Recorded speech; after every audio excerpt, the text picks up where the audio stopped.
The fluorescent lights of the Erewhon market hummed a sound that drilled straight into Hannah's morning-sick nausea.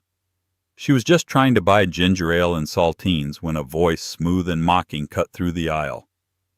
"Well, well, Hannah, divorce really hasn't been kind to you." She froze her hand, hovering over the crackers. It was Jack, her ex-husband, looking immaculate in a tailored suit, a tall blonde dripping off his arm. His eyes raked over her messy bun, her old sweatshirt, and her slightly rounded stomach. "Wow!" He sneered, a cruel smirk playing on his lips. "You've really let yourself go. Piling on the pounds, aren't we?"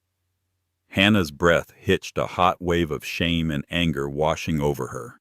The woman beside Jack, whose name she vaguely recalled as Tanya, let out a high-pitched, delicate snicker, like the tinkling of broken glass. "Jack, don't be mean," Tanya said, though her eyes were anything but kind. She adjusted the strap of her Gucci handbag, her gaze dismissive. "I'm not being mean, I'm being honest," Jack said, puffing out his chest. He was a man who feasted on the insecurities of others, and Hannah had been his primary source of sustenance for 8 long years. "I guess I got out at the right time. Can't have my wife looking, well, like that." He was fishing. He wanted a reaction. He wanted her to cry, to yell, to crumble, just as she always had. In the past, his words would have flayed her. She would have apologized inexplicably for her own existence. But today was different.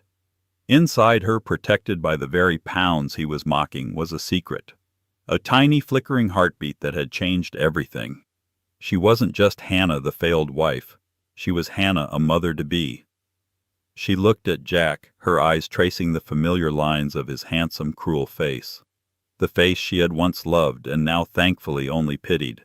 She clutched the basket of ginger ale to her chest, a chest that was tender and swollen. "I'm sorry you feel the need to say that, Jack," she said, her voice surprisingly steady, though her knees were trembling. "Oh, a little sensitive, are we?" he pressed, stepping closer, invading her space. He smelled of expensive cologne and the same arrogance he always had. "Just a little friendly advice from your ex. Maybe lay off the carbs. You don't want to be alone and sloppy, do you?" Hannah's hand instinctively moved to her stomach. It was a barely there swell, visible only to her or to someone looking to find fault. Jack's eyes followed the movement, and a flicker of something new, confusion, then suspicion, crossed his face.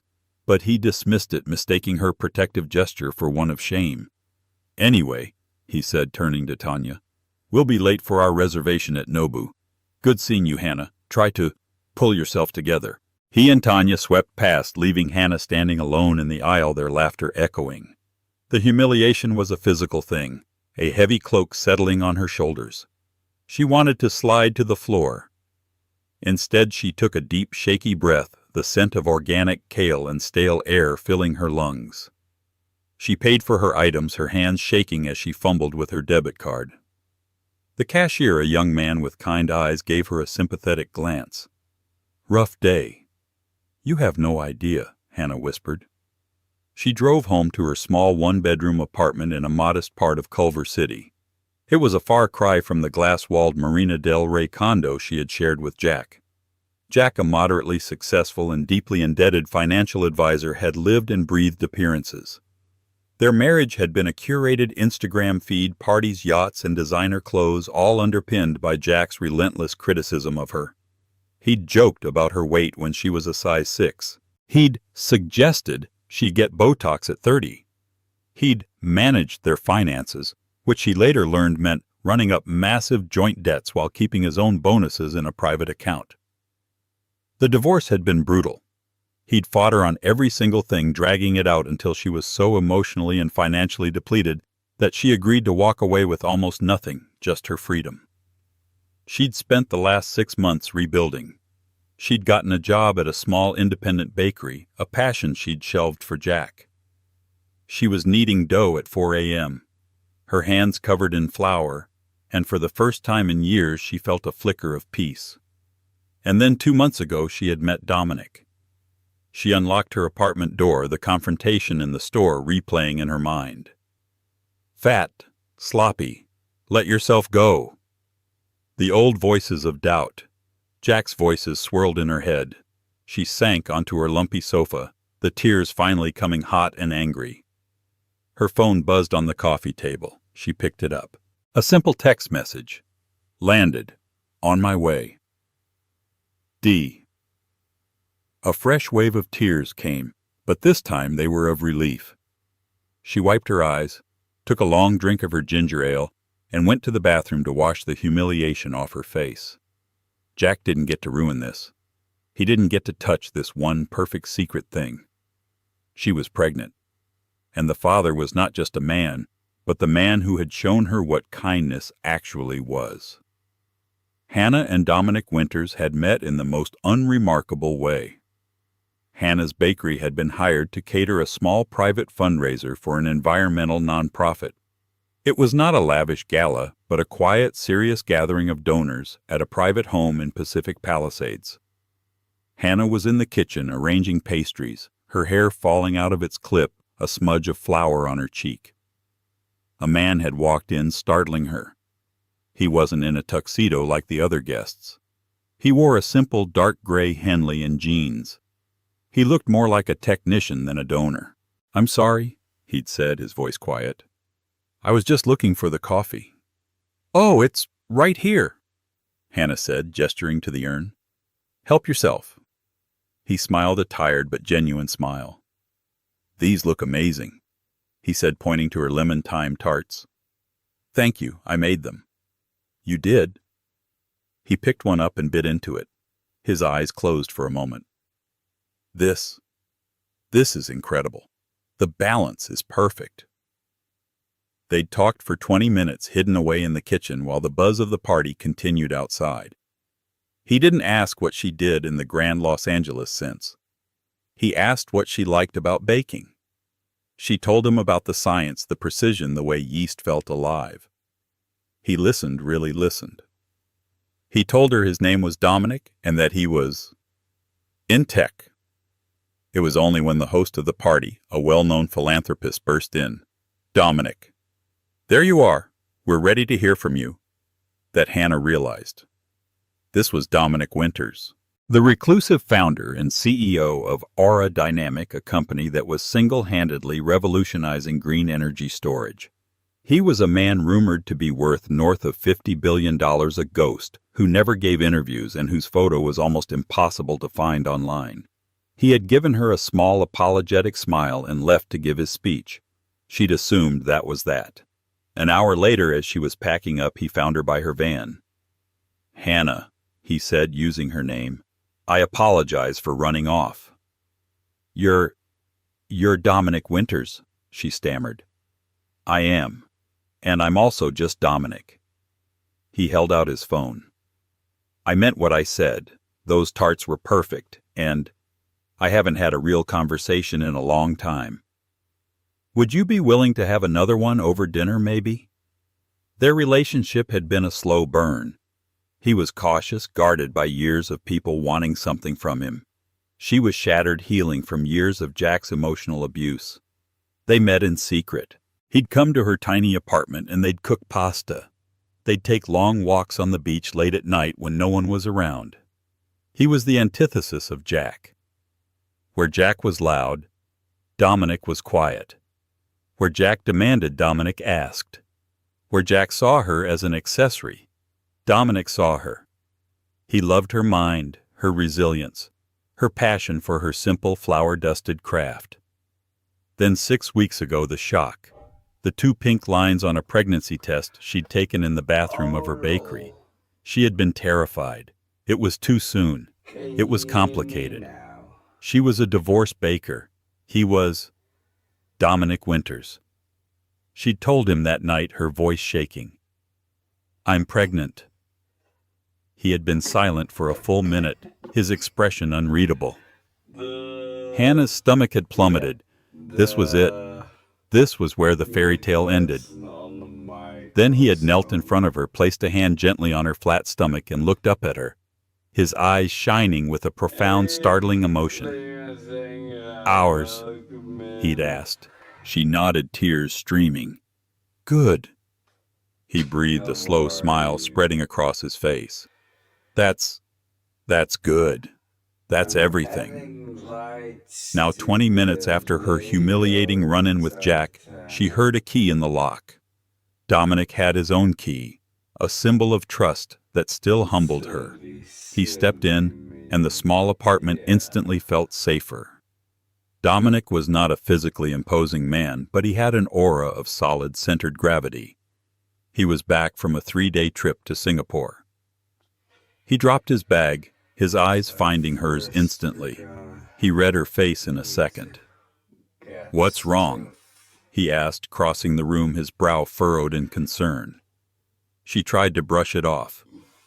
"Nothing. Just tired. How was the trip?" "Hannah." He cupped her face, his thumbs gently wiping away the traces of her earlier tears. "Don't nothing me. What happened?" The story spilled out. The market, Jack, Tanya, the words, fat, sloppy, let yourself go. Dominic's jaw tightened. A coldness she had never seen before entered his eyes. It was a still, quiet anger that was far more terrifying than Jack's loud bluster. "He said that to you." It wasn't a question. "Dom, it's fine. He's an idiot. I'm just hormonal." "No." His voice was firm. "It is not fine. It's cruel. And he's not just an idiot. He's a liability." "What does that mean?" she asked, worried. "It means—" He sighed, pulling her into a hug, his arms wrapping protectively around her, one hand splayed possessively over her lower abdomen. I'm good. "It means he doesn't get to hurt you. Not ever again. I was already having my team look into him just to make sure the divorce was truly final, no loose ends." "Your team, Mr. Kincaid," he said, naming his head of security, a discreet and terrifyingly efficient man. "I wanted to be sure he couldn't trouble you, but I think it's time we expedited that." "No, Dom, please," she said, pulling back. "I don't want you to do anything. It'll just make it worse. He's nobody. He's just Jack. He's the man who humiliated the mother of my child." Dominic said, his voice low and absolute. "That makes him my problem. Now, let's get you off your feet. Have you eaten?" He steered her to the sofa, took the ginger ale from her hand, and went to the kitchen. He didn't rant or rave. He simply began making her tea, his movements precise. But Hannah could see the tension in his shoulders. Jack, in his petty, arrogant cruelty, had just made a very powerful enemy. He just had no idea. Jackery Mason felt fantastic. Bumping into Hannah had been the highlight of his week. She had looked exactly as he'd expected a woman to look without his guidance, a complete and utter mess. It validated every decision he'd made. Leaving her had been like dumping dead weight. Tanya, in contrast, was an asset. She was a model, or at least she'd told him she was, and she looked expensive, which was all that mattered. But Jack's life was not as glossy as his Patek Philippe watch, a high-quality replica, suggested. His job at the mid-level wealth management firm Peterson & Cole was on shaky ground. He hadn't landed a whale in over a year. His clients were dwindling. His commissions were drying up, and his boss, Mr. Peterson, was starting to make pointed remarks in meetings. The condo in the marina was a lease he couldn't really afford. The payments on his BMW were late. Tanya's appetite for designer labels was proving costly. He needed a win, a big one. He was at his desk nursing a post-Nobu hangover when he overheard two senior partners talking by the coffee machine. "Getting a meeting is impossible. The fund is called Aura Dynamic. They're the new gods of green tech. Who's running it? It's all anonymous. The rumor is, it's Dominic Winters." Jack's ears perked up. Dominic Winters, the ghost. Landing even a small piece of the Aura Dynamic portfolio would make him a legend. It would save his career. "You two talking about Aura Dynamic?" Jack chimed in, trying to sound casual. One of the partners, a shark named Bennett, gave him a dismissive look. "Don't bother Mason. That's out of your league. They're only meeting with top-tier firms." We're pitching, but I'm leading. Peterson wouldn't let you within a mile of that account. Jack's face burned. We'll see about that. He went back to his desk, his mind racing. He had to find a way in. He spent the day frantically Googling. Aura Dynamic, Dominic Winters. The search results were all the same dry press releases, stock projections. No personal information, no angle. He was about to give up when an old petty instinct kicked in. He thought of Hannah again. He'd been so pleased with her downfall. But then a nagging detail from the grocery store returned to him. The way her hand had moved to her stomach. Not shame, protection. He'd chalked it up to her getting fat. But what if on a whim he logged into an old shared cloud account? He'd set it up for her years ago and had never deleted his access. He felt a thrill of transgression. He sifted through old photos documents. Nothing. Then he saw it. A calendar sync. She'd forgotten to revoke his access. Most of it was boring. Bakery shifts, dentist, and then a recurring appointment. Dr. Howell, consultation. He Googled the name. Dr. Lena Howell, the Howell Perinatal Group, Los Angeles. Jack's blood ran cold. Perinatal. Pregnancy. His mind spun. Hannah was pregnant. That sloppy, broken woman was pregnant. He did some quick math. They'd been divorced for 6 months. She'd gotten pregnant fast. His first emotion was a bizarre spike of jealousy. Then calculation. Who was the father? Some loser baker. Some new mediocre guy. But the doctor. He clicked the link. The Howell Perinatal Group wasn't just any OB-GYN. Its offices were in a penthouse suite in Beverly Hills. It was known as the most exclusive, most expensive, most discreet practice in the city, catering to celebrities and billionaires who wanted privacy. A bakery employee couldn't afford the copay at Dr. Howell's. A new theory began to form in Jack's mind, dark and exciting. Hannah hadn't just moved on. She had landed someone rich enough to afford Dr. Lena Howell. He leaned back in his chair, a slow, predatory grin spreading across his face. She had hidden this. She had been with this new man while they were finalizing the divorce. He could argue she had hidden assets. He could contest the settlement. He could demand something. He pictured Hannah, her pale, tired face. She was weak. She'd always been weak. And now she had a secret she was clearly paying a lot of money to protect. This was leverage. He didn't know who the man was, but he didn't need to. All he needed to do was threaten to expose her. The kind of man who used a doctor that private would hate a scandal. He would pay. He would pay a lot to make the annoying ex-husband of his new girlfriend go away. Jack picked up his phone. He didn't have Hannah's new number, but he knew where she worked. He'd find her. This was so much better than landing a new client. This was a windfall. Hannah was leaving the bakery after a long shift. It was almost 8 p.m. and the alley behind the small shop was dark. She was exhausted, the pregnancy draining her energy far more than she'd anticipated.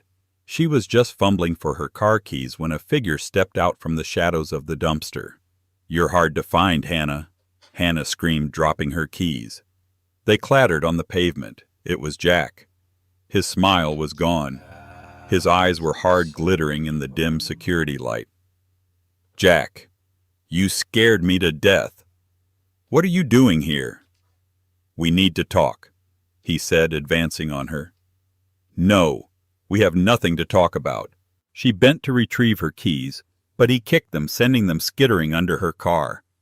"I don't think you're in a position to say no," he hissed.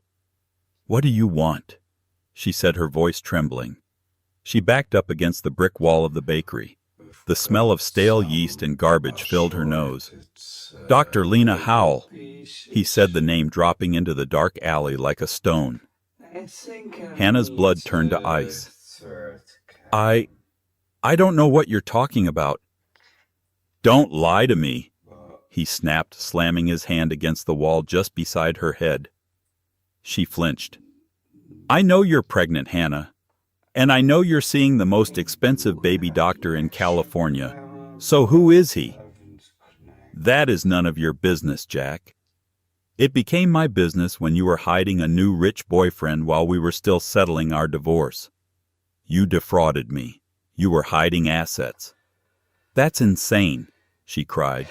I met him months after I left you. That's what you'll say. But a messy lawsuit would sound very different, wouldn't it? Broke ex-wife gets pregnant by wealthy mystery man. It's a good story. I wonder how the press would like it. I wonder how he would like it. Hannah's stomach turned. This was Dominic's worst nightmare. His privacy was the most valuable thing he owned. A scandal like this, it would be catastrophic. What do you want, Jack? She whispered, the fight draining out of her. Smart girl, he sneered, finally asking the right question. I'm in a bit of a jam. I need, let's call it a readjustment of our settlement. A one-time payment. $500,000. Hannah gasped. Jack, I don't have $5. I work in a bakery. But he does, doesn't he? Whoever he is, tell him it's the price of peace, or else I go to the media. I'll paint a very ugly picture of you, Hannah. The gold-digging pregnant ex-wife. I'm sure his very expensive lawyers will love that. You're disgusting. She spat, her anger finally overriding her fear. I'm a realist, he retorted. You have 48 hours to get me the money. If I don't hear from you, I'm calling page 6. He stepped back, admiring his work. She was terrified. Perfect. He turned and walked away, disappearing into the darkness. Hannah slid down the wall, her legs giving out. She sat on the grimy pavement, her body shaking with sobs. She'd crawled out from under his thumb, and now he was back, threatening to crush not only her but Dominic as well. She finally retrieved her keys and drove home, her mind a fog of panic. She couldn't tell Dominic. He would blame himself. She didn't know what he would do, but she knew it would involve his layers of security and lawyers. It would become a situation to be handled, but she couldn't pay. She was trapped. When she got to her apartment, she saw an unfamiliar black sedan parked across the street. A man in a simple suit was in the driver's seat. As she walked to her door, he got out of the car. Ms. Reynolds. Hannah spun around, her heart leaping into her throat. My name is Kincaid. I work for Mr. Winters. His voice was calm with a faint British accent. It was the man Dominic had mentioned. Hello? Mr. Winters was concerned about you working late. I was assigned to ensure your safety. I've been here for an hour. He paused, his gaze sharp. My long-range microphone picked up your entire conversation with Mr. Mason in the alley. Mr. Winters has already been informed of the threat. Hannah's knees went weak again. Oh, God. Please go inside, Ms. Reynolds, Kincaid said, his voice softening slightly. Mr. Winters is waiting for you on a secure line, and let me assure you, Mr. Mason is no longer your problem. Dominic Winters did not get angry like other men. He did not yell or punch walls or make rash decisions. His anger was a drop in temperature. It was a sharpening of focus. It was the quiet, terrifying precision of a surgeon. When Kincaid patched through the audio from the alley, Dominic listened, his expression unchanging, as the man he'd never met threatened the mother of his child. He heard Hannah's fear, her choked sobs, and he made a decision. Mr. Mason's deadline was 48 hours, sir, Kincaid said over the secure line. He won't need that long, Dominic replied, his voice flat. I've seen his file. He's desperate. He's a gambler reaching for his last chip. How do you wish to proceed? A restraining order? We can have his firm's compliance department bury him by morning for ethical violations. No, Dominic said. That's not clean enough. Men like Jack Mason don't learn from being slapped on the wrist. They learn from total annihilation, and they learn best when they inflict it upon themselves. A plan began to form, one that had been germinating ever since Dominic had seen Jack's name on Kincaid's background report, a name on a list of low-level advisors at Peterson & Cole, the The same Peterson and Cole that was coincidentally one of a dozen firms desperately pitching for a slot managing a small tranche of Aura Dynamics' new employee pension fund. It was a minor account for Aura, but a whale, as Jack would call it for a firm like his. "Kincaid," Dominic said. "Get me Mr. Peterson's direct line." The next day, Jack Mason felt like a king. He had Hannah trapped. The $500,000 was as good as in his account. He walked into the office with an insufferable swagger. "Peterson wants to see you," his assistant said, her face grim. Jack's stomach tightened. Had Hannah called Peterson? No, she wouldn't dare. He straightened his tie and walked into his boss's office. Mr. Peterson was a man perpetually stressed, but today he looked like he'd won the lottery. "Mason?" he boomed, gesturing for Jack to sit. This was new. "Sir, I don't know how you did it, kid, but you did it." "Sir, I'm not sure what." "Aura Dynamic. They want a final pitch, and they specifically asked for you." Jack's brain stalled. "Me? They asked for me? By name. We'd like to hear from your Mr. Jackery Mason." That's what the man said. "This is it, Jack. The big one. You are leading this pitch. It's tomorrow 10 a.m. at their headquarters in the Horizon Plaza. Don't blow this, Mason. This isn't just your career. This is the whole firm." Jack walked out of the office in a daze. They had asked for him. How had they seen his admittedly mediocre portfolio? It didn't matter. This was it. Fate. He was a winner after all. He was being recognized. He was so high on his own arrogance he didn't even consider why a multi-billion-dollar fund would personally request a failing mid-level advisor. He completely forgot about Hannah, the blackmail, the $500,000.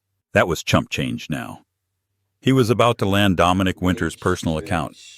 He'd be a partner by Christmas. He spent the next 24 hours in a frenzy preparing his pitch. He was full of bluster buzzwords and baseless projections. He was going to charm the pants off this reclusive billionaire. Meanwhile, in a quiet home in the Palisades, Hannah was nervous. "Dom, what did you do?" He just stopped. "Kincaid said he hasn't tried to contact me." "I just offered him an opportunity," Dominic said, handing her a cup of chamomile tea. "What kind of opportunity?" Dominic looked at her. "The kind he can't resist. The kind that will require him to stand in a room and show us exactly who he is." "Us." Hannah said, her hand going to her stomach, which was now a distinct, lovely curve under her sweater. "He's giving a presentation tomorrow, at my office, and I would very much like it if you were there." "What in the room, Dom? I can't. I don't want to see him." "You won't have to," Dominic said, his voice gentle. "There's a private observation lounge attached to the main boardroom. One-way glass. You'll be comfortable and you'll be safe. But I think after what he did, you deserve to see this." Hannah was terrified, but a small hard kernel of strength, one that had been growing with her child, nodded. "Okay, I'll be there." The Horizon Plaza was not a building. It was a statement of dominance. It was a spear of dark glass and recycled steel that pierced the Los Angeles sky so tall that the air at its peak seemed thinner, cleaner. The private elevator for the 70th floor penthouse, the exclusive domain of Aura Dynamic, moved with a silent, terrifying velocity. Jack Mason felt his ears pop. He swallowed, tasting the sour tang of nervous adrenaline. Beside him, Mr. Peterson was rigid, his face pale, clutching a leather portfolio as if it were a life raft. They were ushered out into a lobby that was more like a modern art museum. The scale was overwhelming. The ceilings were 30 feet high, and the entire west-facing wall was a single seamless pane of glass, revealing a breathtaking, godlike view of the city stretching from the Hollywood Hills to the distant glimmer of the Pacific.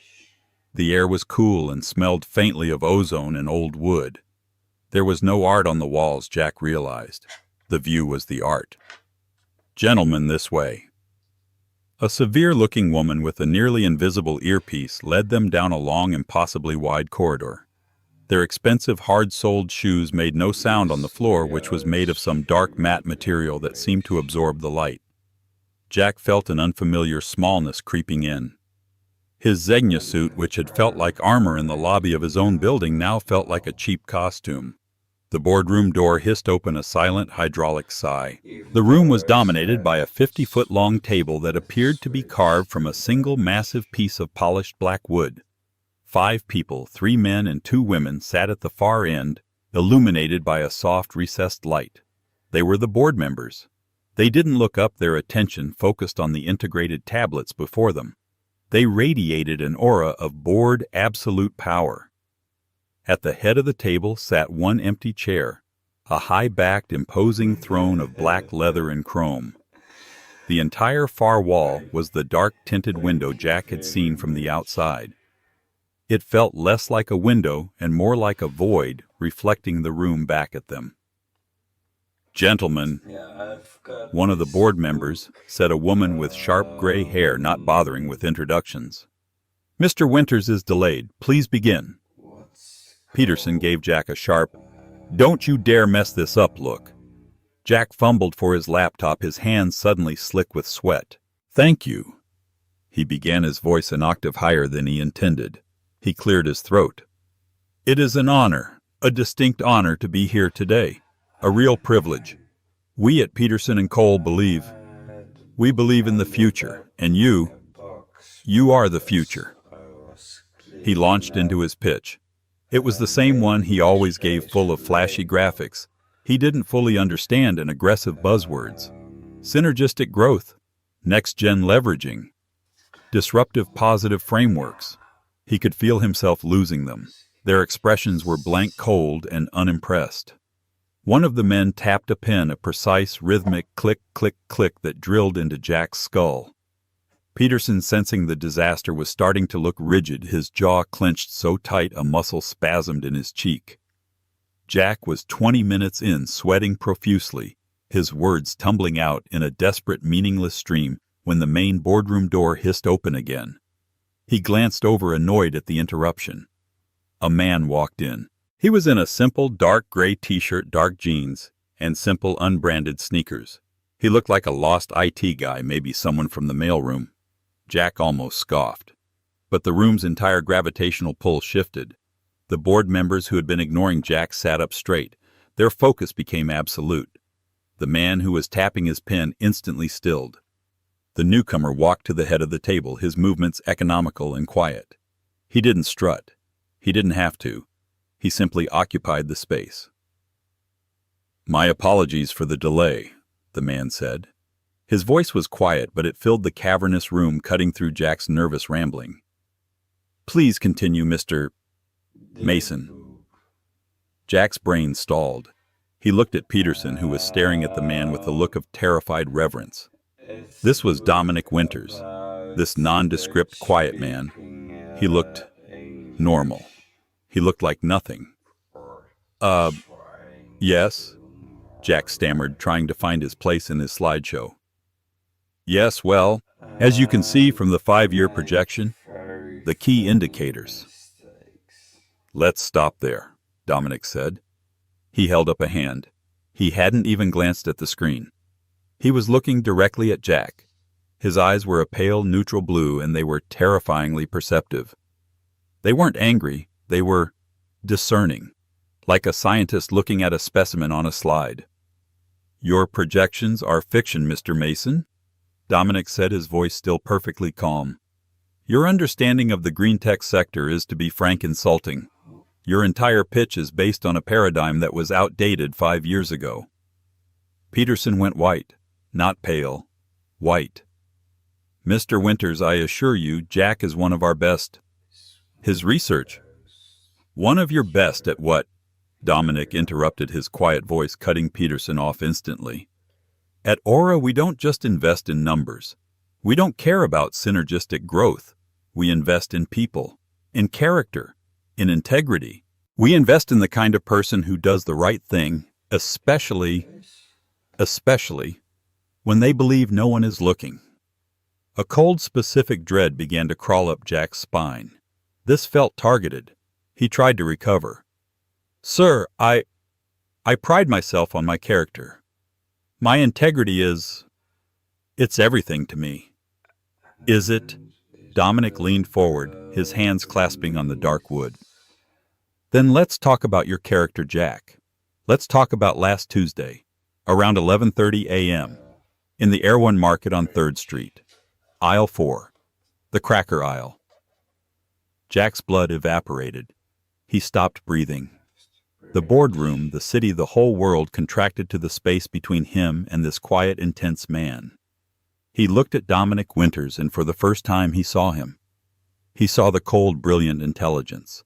He saw the man from the legends. I don't recall," Jack stammered. It was a pathetic lie, and the entire room knew it. "Then let me refresh your memory," Dominic said. "You were there with a woman named Tanya, and you ran into your ex-wife, Hannah. You proceeded to mock her. You called her fat. You told her she'd let herself go. You humiliated a woman who was at that very moment suffering from severe morning sickness. A woman who was just trying to buy ginger ale." The details were so precise, so exact, that Jack felt his knees buckle. He grabbed the edge of the lectern to steady himself. "And then," Dominic continued, his voice dropping to an icy whisper, "it gets worse. You didn't stop there.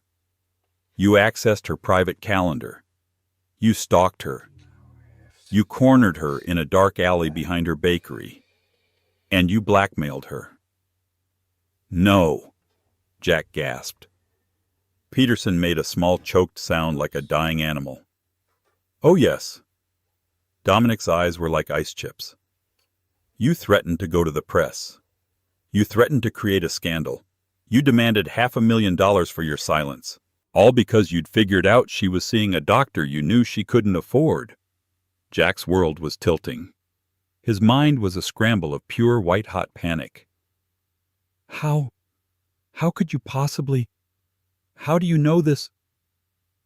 He was pleading, though he didn't know for what. "You're wondering how I know," Dominic said. He looked at Jack, a predator who had finally cornered his prey. "You're wondering who the mystery man is, the man you thought you could extort, the father of her child." Dominic stood up. He was not a large man, but he radiated in power that sucked all the air from the room. He placed his hands flat on the table. "It's me, you idiot." The words hit Jack like a physical blow. He stumbled back, his legs giving out, and he collapsed into one of the empty chairs. I am the man she defrauded you with months after she had the good sense and strength to leave you. I am the man whose child she is carrying, the child you threatened." Jack was hyperventilating, his vision tunneling. He looked around frantically as if he could find an escape. Hannah, I'm sorry, I didn't know. It was a mistake. A joke. Please." He was looking around the room as if she might be hiding under the table. "She can't hear you," Dominic said coldly. "But she can see you." Dominic gestured to the vast dark window that had been looming over them. There was a soft click. The polarization on the glass faded, and the light inside the observation lounge behind it came up. And there she was. It was Hannah. She was standing tall, her hand resting on her pregnant stomach, which was now a distinct, lovely curve under a simple, elegant blue dress. She was not the fat, sloppy woman from the market. She was not the terrified victim from the alley. She was radiant. She was serene. Her eyes met Jack's, and there was no hatred in them, no fear. There was only a quiet finality. She looked powerful. She looked beautiful. She looked untouchable. Jack's mouth opened and closed. No sound came out. The humiliation he had heaped on her, the casual cruelty he had dispensed his entire life, returned to him 1,000-fold in this glass tower in front of the most powerful people he'd ever met. He looked from the ghost of the woman he'd destroyed to the billionaire who had protected her, and he finally understood. He was nothing. Dominic Winters looked at the shell of a man, then shifted his gaze to the horrified, ashen-faced Mr. Peterson. "The meeting is over." The heavy boardroom door hissed shut, sealing Jack and Mr. Peterson in the elevator. The descent from the 70th floor was perfectly silent, a smooth, soundless plunge. Jack could feel the pressure changing in his ears, or perhaps that was the blood pounding in his head. He was panting, his skin slick with a cold sweat. Mr. Peterson did not look at him. He stood ramrod straight, his face a mask of ashen, terrified fury, staring at the polished steel doors. "Sir," Jack finally choked out, his voice a pathetic squeak. "Sir, that was a setup. A complete misunderstanding. She's my ex-wife. She's manipulative. She lied to him. I can fix this. I'll call him. I'll write a letter. I'll apologize." Peterson turned his movement so sharp Jack flinched. "Apologize," he hissed, his voice a low, venomous rasp. "You don't apologize for this. You don't fix this. You're a disease, Mason. You're an infection, and you've just killed my firm." "No, sir. It's one account, a big one, but we can recover." "You still don't get it, do you?" Peterson's voice was rising, cracking with a hysteria Jack had never heard.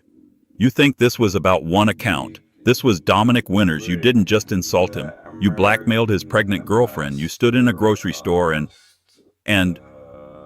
He couldn't even say it. He jabbed a trembling finger into Jack's chest. "You called the mother of the Winters heir fat." The word echoed in the small, sterile box. "Do you know what blacklist means in his world, you catastrophic moron?" Peterson was almost screaming now. "It doesn't mean we don't get his account. It means our creditors will call in our loans by 5 o'clock. It means our top-tier clients, the ones who do business with Winters' other holdings, will have their lawyers on the phone with us by noon, terminating their contracts. You haven't just lost a whale, Mason. You've sunk the entire fleet. You've bankrupted us all. Sir, We're done!" Peterson roared, his face purple. "My company, my life's work. It's over. And you..." The elevator chimed softly, signaling their arrival in the lobby. The doors hissed open. "Get out," Peterson spat. He shoved Jack hard, sending him stumbling onto the marble floor. "Get out. Mr. Peterson, please. Don't call me. Don't come to the office. Your access is already revoked." He gestured to the stoic security guard by the desk, who was watching with a cold, neutral expression. "If I ever see your face again, I'll have you arrested for trespassing. Your things will be in a box on the curb by the time you get there. You're fired." Peterson turned, straightened his tie with a sharp, violent tug, and stormed out of the building, disappearing into the glare of the morning sun. Jack was left alone in the center of the vast, echoing lobby. He was still shaking. Revoked. He fumbled in his pocket, pulled out his corporate Amex. He needed a drink. He needed to think. His phone buzzed. He looked down, his hands trembling. A text from Tanya. "Where are you?" "My card just got declined at Vuitton. Fix it." The message was so trivial, so monumentally stupid in the face of the abyss that had just opened beneath him, that he almost laughed. Fix it. He tried to open his mobile banking app to check his balance. Access denied. Account frozen. His firm-issued phone. His firm-linked accounts. Peterson wasn't exaggerating. He was being erased. He walked numb toward the security turnstiles, just to see. He held his building access card up to the sensor. A red light flashed. "Access denied." "You need to leave the premises, sir," the guard said, his voice no longer respectful, just firm. "Not Mr. Mason." "Sir." Jack was ushered out of the revolving doors and onto the sidewalk. The Los Angeles noise hit him like a physical blow, the horns, the sirens, the sun. He was just another man on the street, blinking in the sudden harsh light. He sank onto a hard public bench, the Zegna suit suddenly feeling like a clown costume. He was ruined. Not just in trouble, not just fired. He was ruined utterly and completely. He had flown too close to the sun, and his wax wings, built of arrogance and cruelty, had melted in an instant. He thought of Hannah. He saw her face, not the powerful, serene woman behind the glass, but the tired, pale woman in the grocery store, her hand on her stomach. He hadn't seen a pregnancy. He hadn't seen a person. He'd seen a target. He'd seen a weakness. He'd seen a payday. He thought back even further to the woman he'd met in college.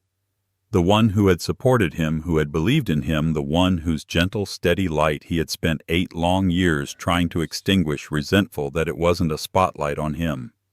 And in this moment of total blinding eclipse, he finally devastatingly understood what he had lost. He hadn't just lost a fortune. He'd thrown away a treasure, and he'd done it for free, simply out of spite. He was bankrupt in every single way a man could be. 6 months later. The air was different here. It didn't smell of diesel and hot pavement. It smelled of salt and jasmine. The only sound was the rhythmic crash of the Pacific Ocean on the private beach below. Hannah was resting in a cushioned chaise lounge on a wide, sun-drenched deck. This was not a glass tower. It was a home nestled into the cliffs of a private gated community in Malibu. It was made of warm teak and natural stone, a place Dominic had designed to be sustainable, peaceful, and almost invisible to the world. She was 8 months pregnant, her body beautifully, undeniably round. She was in a soft white linen dress, her feet bare, her hair in a loose braid. She was reading a novel, one hand resting protectively on the taut sphere of her belly. She felt for the first time in her life completely at home in her own skin. The sliding glass door opened, and Dominic came out holding 2 tall glasses of lemonade. He sat beside her, not in the other chair, but on the edge of hers, his touch immediate and instinctual. His hand came to rest on her stomach just as a tiny foot kicked against his palm. "He's active today." Dominic smiled, his eyes soft. Hannah corrected him, the familiar happy joke passing between them. "She's decided she's a soccer player." "I stand corrected." Dominic laughed, pressing his palm flat as another kick came. "She's got a strong leg, definitely her mother's." They sat in a comfortable, easy silence for a long moment, watching the waves. Kincaid had delivered a final discreet report 2 weeks prior. Jack Mason was working at a call center in Bakersfield. He was living in a 400-square-foot studio apartment, his assets seized in the lawsuits that followed the collapse of Peterson and Cole.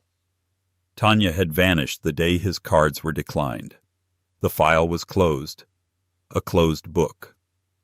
"Do you ever—" Hannah started, her voice soft, tracing the condensation on her glass. "Do you ever feel bad about what happened to him?" Dominic looked out at the ocean, his expression thoughtful. He was not a vindictive man. "I don't feel good about it, Han," he said finally. "I don't take joy in anyone's destruction, but I don't feel bad. I feel that actions have consequences." He turned to her, his gaze holding hers. "He made a choice. He chose to be cruel over and over. He built his entire life on the belief that he was smarter than everyone else and that kindness was a weakness to be exploited. He picked the wrong prey." He touched her stomach, his gaze softening. "He wasn't just threatening me. He wasn't just threatening my privacy. He threatened you. And he threatened her. My only job, the only one that truly matters, is to protect this, to protect our family." He threaded his fingers through hers. "I didn't ruin him, Hannah. He ruined himself. I just built the stage and turned on the lights so everyone could finally see him for who he really was." Hannah leaned her head on his shoulder. The old voices, Jack's voices, the ones that had lived in her head for a decade, telling her she wasn't thin enough, smart enough, or enough in any way, were finally silent. They hadn't been replaced by Dominic's voice. They had been replaced by her own. She was no longer just Hannah the ex-wife or Hannah the baker. She was a partner. She was a mother. She was finally just Hannah. And it was more than enough. She took his hand and placed it back on her belly, covering it with her own. "I love you, Dom. I love you," he whispered back, kissing the top of her head. He leaned down, his voice a soft murmur against her skin. "And I love you," he said to their daughter. The sun began to set, painting the sky in impossible shades of orange and violet, and for the first time in her entire life, Hannah looked toward the future with nothing but absolute unfiltered peace. What happens when arrogance and cruelty meet quiet, unshakable power? The story of Hannah and Jack is a stark reminder that the way we treat people, especially those we think are beneath us, has consequences that can ripple out in ways we could never predict. Jack saw weakness and fat. He failed to see the strength of a mother and the protection of a man who could move mountains. Hannah found that her new life wasn't just about a billionaire. It was about finding her own worth, a worth that had nothing to do with her weight or her bank account. Thank you so much for watching. We all know someone who has been underestimated or torn down. If this story of justice and karma resonated with you, please help us share it. Hit that like button. Share this video with your friends, and most importantly, subscribe to the channel for more real-life dramatic stories just like this one. What did you think of Jack's downfall? Let us know in the comments below.